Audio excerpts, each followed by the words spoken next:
Good morning, Thailand. My name is Alex, and I have some news updates from around the land of smiles for you today, this Friday, December 20th. Now, before we begin, please remember to like and subscribe. It really helps the channel out. Thank you very much for doing so.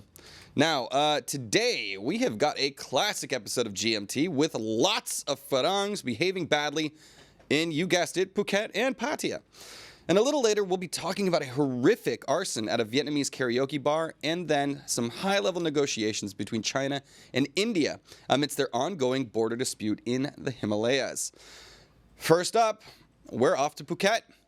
A drunken brawl on Bangla Road has left a Russian tourist hospitalized. Now, a drunken brawl at Oscar Bar on Bangla Road, Patong, left a 31-year-old Russian tourist, Evgeny Kozlov, hospitalized with serious injuries after clashing with security guards. The altercation began when Kozlov disrupted operations by dancing on stage and later acted aggressively towards patrons. Security guards attempted to remove him, escalating into a violent struggle. The guards sustained minor injuries. Police and medical teams were called, and all involved received treatment at Patong Hospital. Authorities are investigating, and charges are expected. Charges for who? I still don't know, but yeah. These security guards don't mess around, man. If you are causing a disturbance, they will beat you down. So fortunately, it was just a hospitalization. I hope he'll be okay in the end and he'll learn the error of his ways. But yeah, being drunk is no excuse for this kind of behavior.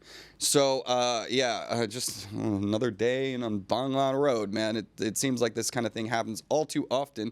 And yeah, I think he won't be doing that again anytime soon. But what are your thoughts? Are the tourists getting a little out of hand down in Phuket? Please let me know in the comments.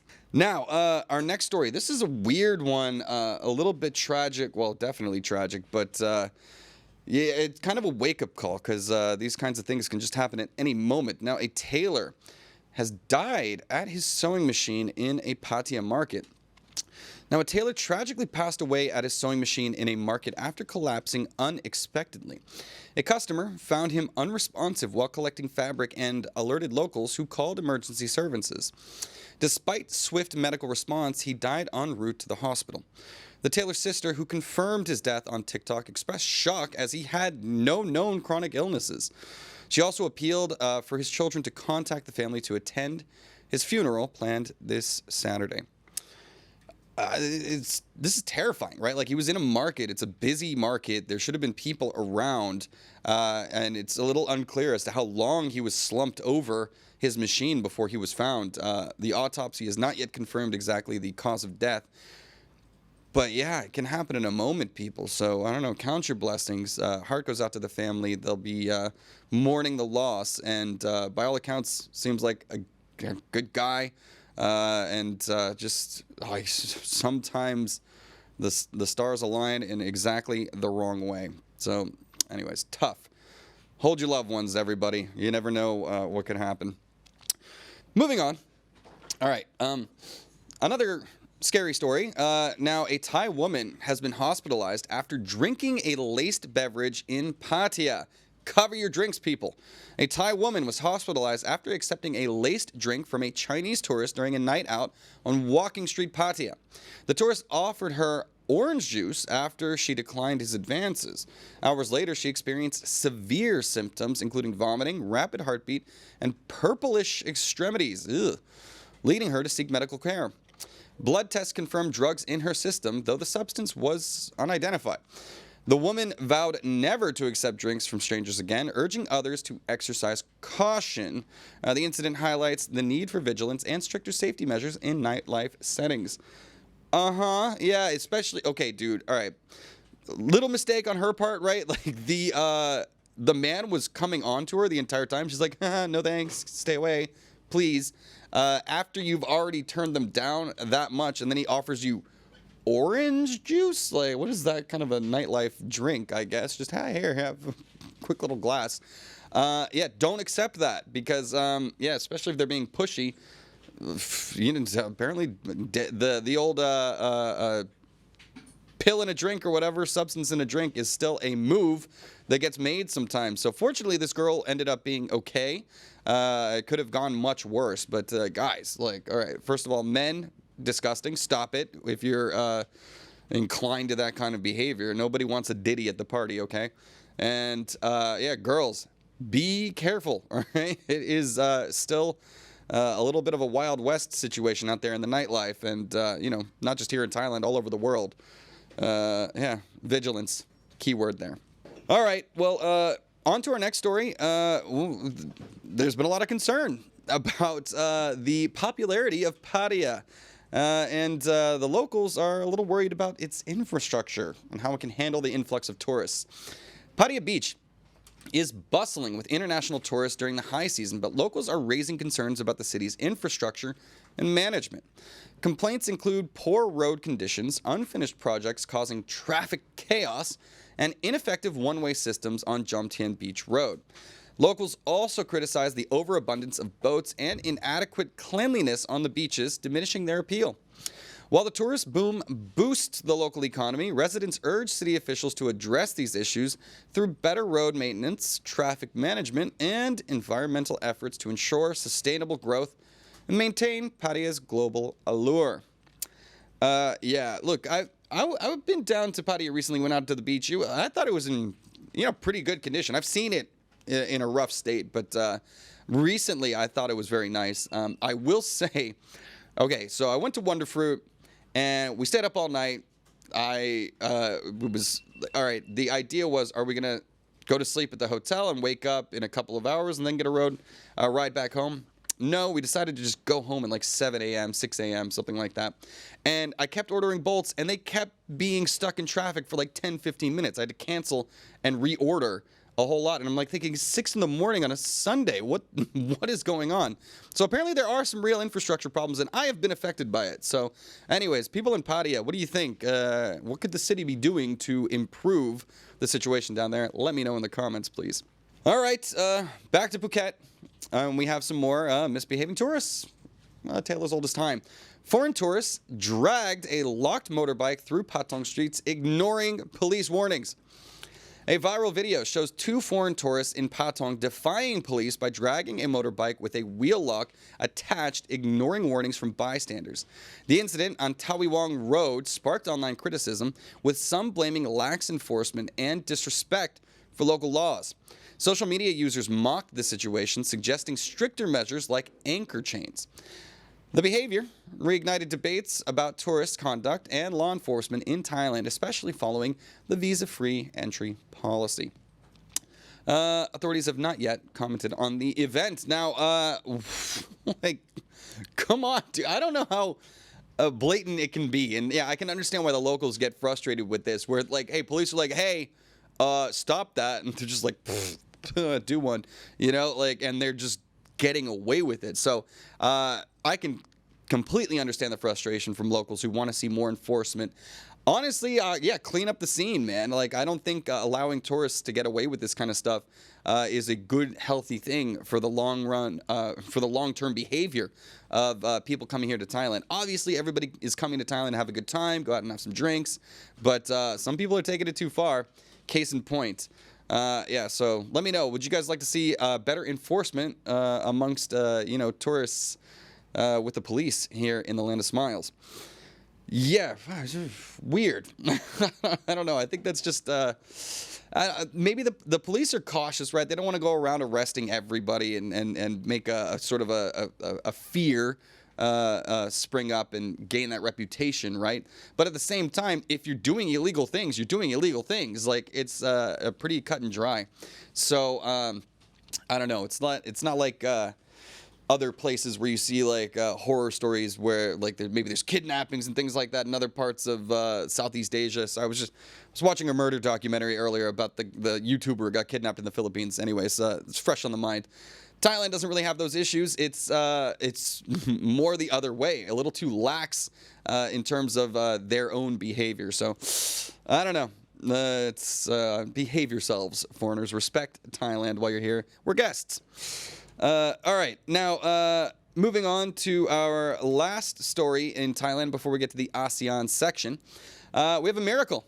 A woman survived a high-speed crash in Pattaya and credits guardian spirits.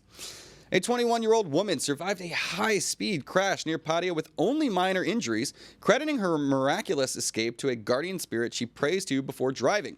Her Honda Jazz was completely destroyed after hitting a utility pole, leaving rescuers stunned by her survival. The driver admitted to speeding and blamed the crash on poor lighting at a sharp curve. Police are investigating, but emphasize the importance of road safety over reliance on spiritual beliefs. Yeah, fair enough. As reckless driving and poorly lit roads remain major hazards in Thailand.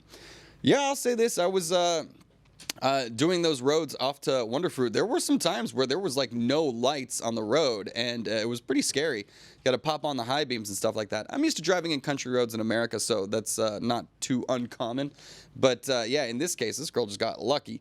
And you know, of course, road safety is very important. I do the same thing. I always, every time I see a little one of those little shrine houses, I hit them with a Y, just a little respect. Every time I'm on the back of a bike, I'm driving by them all the time. Tan, you can vouch for me on this. I always just, as I'm driving around, praying to God that I'll be safe, or whoever's listening. But yeah, a little superstition doesn't hurt, I think, and I like the ritual too. Happy she's okay. Moving on. We are done with our Thailand section of the news, guys, and we are heading to the ASEAN section. So first up, we are heading over to Indonesia. I'm not sure if we have any people. We got some people watching over in Bali and Jakarta, but yeah, I'm curious to know your thoughts on this story. Now, Indonesian president has proposed amnesty for corrupt officials. Indonesian President Prabowo Subianto has proposed a ban or pardoning individuals involved in corruption if they return stolen funds, emphasizing a commitment to tackle graft. Speaking in Cairo, he hinted at discrete mechanisms for wrongdoers to repay the state, but provided no specific details. Prabowo's approach follows a slowdown in anti-corruption efforts under his predecessor, Joko Widodo. He also urged compliance with state obligations, referencing a past tax amnesty program. This proposal aligns with his recent decision to pardon 44,000 prisoners, including drug offenders and government critics. Further clarification on his plans is awaited. Well, I do know one thing. Indonesia has the best names for presidents that I've ever heard of. Joko Widodo, Subianto, like fun to say. But yeah, a pretty curious methodology here. If you return the money, we'll sort of look the other way and just give it back or whatever. So how does that work? Is that fair? I also feel like justice isn't really being served. And this is one of those things where, you know, white-collar crime just isn't really punished that much, it seems like, in a lot of parts of the world. And unfortunately, this might just incentivize people. Well, if I'm not even going to be punished for it, I'll steal a bunch, give a little back, so it looks like we're good, we're cool. Anyways, curious to know your thoughts, Indonesia. Is this a solid plan, or is this amnesty uncalled for these corrupt officials? All right. I got to put on my serious face for this one because we have a horrifying story coming out of Vietnam. A suspected arson at Hanoi karaoke bar has killed 11. So, a suspected arson attack at a Hanoi karaoke bar resulted in 11 deaths and 2 injuries. The alleged perpetrator, Cao Van Hung, confessed to setting the fire after a dispute with the staff. He reportedly doused the venue with gasoline and ignited it, trapping patrons inside. Rescue workers saved 7 individuals, 2 of whom were hospitalized. Now, this incident highlights ongoing concerns about the fire safety in Vietnam following previously deadly fires, including a 2022 karaoke bar blaze that killed 32 people.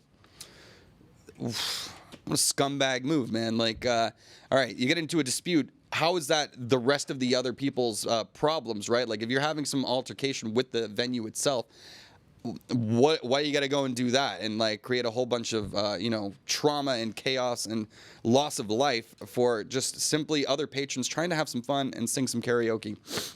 Hope they throw the book at him. I'm sure they will. An example will be made. He's already confessed to the crime. I can't even fathom what goes through some people's minds when they carry out some heinous attacks like this. But anyways, prosecution pending, but it seems like he will either be gone forever or Vietnam still has capital punishment. It could be enforced here. Time will tell. All right. Anyways, let's move on. We're talking Korea now. Ooh, hold on. Crack the neck. North Korea has sent a whole bunch of troops over to fight for Russia in Ukraine. Now, they're not having a good time. Heavy North Korean troop losses in Ukraine have been cited by South Korea. At least 100 North Korean troops deployed to Russia have been killed and 1,000 injured in combat against Ukrainian forces in the Kursk region, according to South Korea's National Intelligence Service, or NIS. These losses are linked to North Korean troops' inexperience with drone warfare and open-terrain combat. Over 10,000 North Korean troops and extensive weaponry have been sent to aid Russia, though neither North Korea nor Russia officially acknowledges this. Not fooling anybody. North Korea instead emphasizes its alliance with Russia and against the U.S. and its allies, blaming them for prolonging the Ukraine war and regional instability. I don't know what to say about this. Obviously, Russia, the aggressor when it comes to the conflict in Ukraine. I don't really know. They're not Ukraine, not part of NATO. They're trying to fast track them into there so that the problem is that would then drag a lot of other European nations and ostensibly America into the conflict, even though they are already heavily supporting Ukraine in its efforts against Russia. North Korea being involved in this is interesting because they have one of the largest standing armies in the world, but they've never really faced combat. So this is kind of like the first combat missions that a lot of them are running, and apparently it's not going very well. Not only that, obviously Russia doesn't have the freest internet, but it is more free than in North Korea. Apparently, a lot of them are getting addicted to pornography, which Russia has plenty of, apparently. So distracted troops, confusion, not used to drone warfare, and apparently a lot of Ukrainian psyops are doing a good job of convincing them to, I've heard of reports where they're actually firing upon their Russian comrades in combat as well. So, tough story. It sucks, man. I can't even imagine what it's like to be born into North Korea and become sort of cannon fodder for this conflict. Tough stuff. Now, talked about North Korea. Now we're heading over to China and India, where they are resuming high-level border dispute talks. Now, China and India resumed these high-level talks for the first time in 5 years to address their Himalayan border dispute. Chinese Foreign Minister Wang Yi and India's National Security Advisor Ajit Doval discussed measures to maintain peace, reaffirming commitments to a recent disengagement agreement. They agreed on cross-border cooperation, including pilgrim access, river collaboration, and border trade, and emphasized preventing the border conflict from hindering bilateral relations. Tensions have persisted since the deadly 2020 Galwan Valley clash, but the October Border Patrol Agreement and these talks signal progress towards resolving the long-standing dispute. So that clash back in 2020 was a wild story because it was Chinese soldiers, Indian soldiers on the border in the Himalayas killing each other, not with guns. They were using sticks and rocks. It was absolutely horrifying story. A sign that, China has all of these territory disputes in the South China Sea and in the Pacific. They have it on the mountainous side as well with India. So trying to spread out really to the detriment of their neighbors and the ire of their neighbors as well. So, I don't know. Thoughts on this, people? Let me know. I'm glad they're trying to talk it out at this point, but it seems like a pattern of behavior has been developed by the Chinese, and the neighbors will be behaving accordingly, I imagine. All right, let me wrap up the show, guys, and then I'll have a chat with you at the end. That'll do it for this episode of Good Morning Thailand. Please remember to like and subscribe if you like the show, and it does a lot to help out and support us here at the Tiger. I greatly appreciate it. You can always go to thetiger.com for more news updates throughout the day. We keep them posting all through the weekend as well. You can hear a lot more stories than just what I go over here on the show. And finally, head over to ASEANnow.com, sign up, and join the conversation with Thailand's largest expat forum. That'll do it for me. Let me get into the comments now.